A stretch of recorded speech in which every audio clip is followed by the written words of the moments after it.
অনেক দূরে এক শান্ত সবুজ গ্রামে শুরু হয় আমাদের গল্প।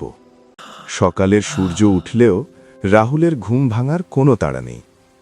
ঘড়ির কাঁটা এগিয়ে চলে, কিন্তু রাহুল তখনও বিছানায়।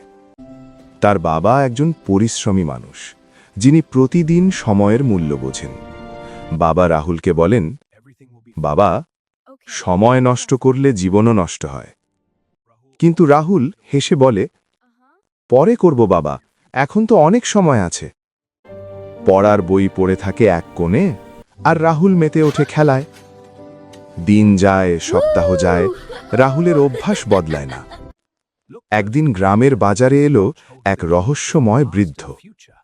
তার হাতে ছিল এক অদ্ভুত ঘড়ি, যা অদ্ভুতভাবে আলো ছড়াচ্ছিল। বৃদ্ধ বললেন, এই ঘড়ি সময় দেখায় না, সময়ের মূল্য শেখায়।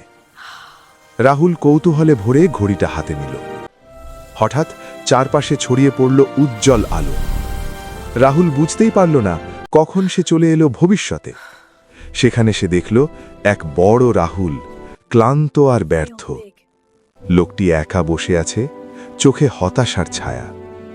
রাহুল শুনল তার কণ্ঠ, আমি সময় নষ্ট করেছি, তাই আজ আমি একা। হঠাৎ দৃশ্য আবার বদলে গেল।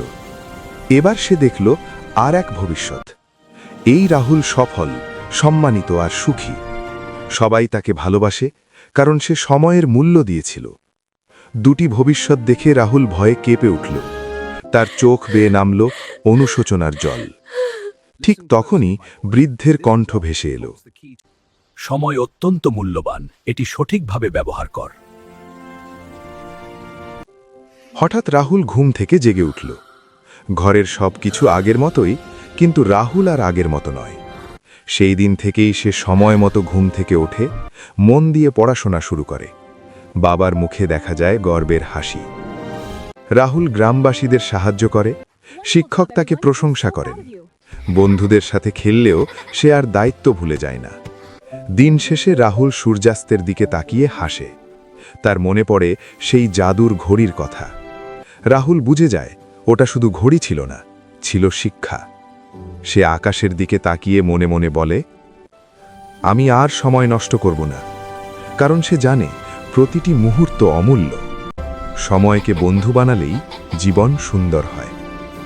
গ্রাম আবার শান্ত ঘুমে ঢোকে, আর গল্প শেষ হয় এই শিক্ষায়, সময়ের মূল্য বুঝলে জীবন নিজেই বদলে যায়।